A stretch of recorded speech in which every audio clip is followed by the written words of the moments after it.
एक साधक ने प्रश्न किया कि मूर्ति उपासना करनी चाहिए या नहीं।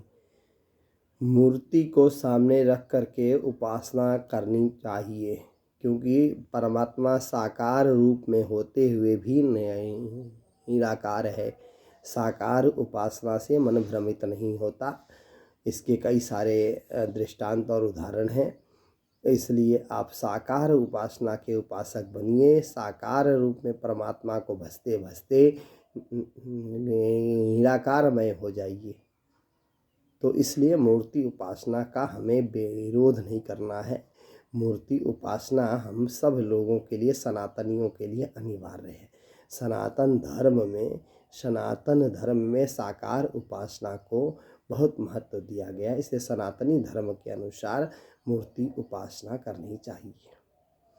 रामकृष्ण परमहंस की माता काली उनके हाथ से भोग लगाती थी और मीरा के तो गिरधर गोपाल उनके साथ हमेशा रहते थे। तो परमात्मा साकार रूप में होते हुए भी निराकार है। इसका तात्पर्य यह है कि परमात्मा साकार होते हुए भी मन बुद्धि चित्त अहंकार का जब हरण हो जाता है तो हृदय में परमात्मा का वास हो जाता है और हमेशा भगवानमय हो जाता है। साधक साधना में रत रहते रहते साधनामय जीवन जीने लगता है। इसलिए मूर्ति उपासना की जो लोग बात यह कहते हैं कि मूर्ति उपासना की आवश्यकता नहीं है, तो उनके लिए मैं कुछ भी नहीं कह सकता।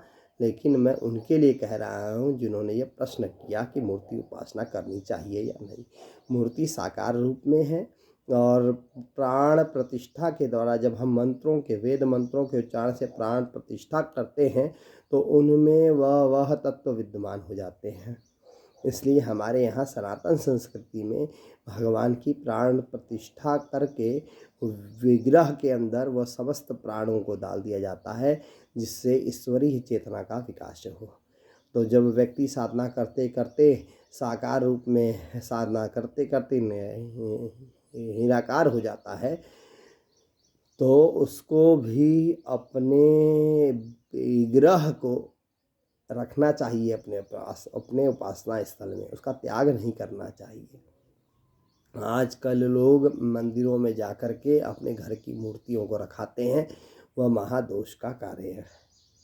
महादोष इसलिए है क्योंकि अपने घर के विग्रह को मंदिरों में रख देते हो और वहाँ उनकी पूजा उपासना नहीं होती, तो उसका दोष उस व्यक्ति को लगता है। इसलिए दूसरों के बहकावे में न आकर के आप अपने घर में राधा कृष्ण जी को, भगवान राम को, माता दुर्गा को, आप जिस भी इष्ट देव को मानते हैं उसका विग्रह आप अपने घर में रखिए।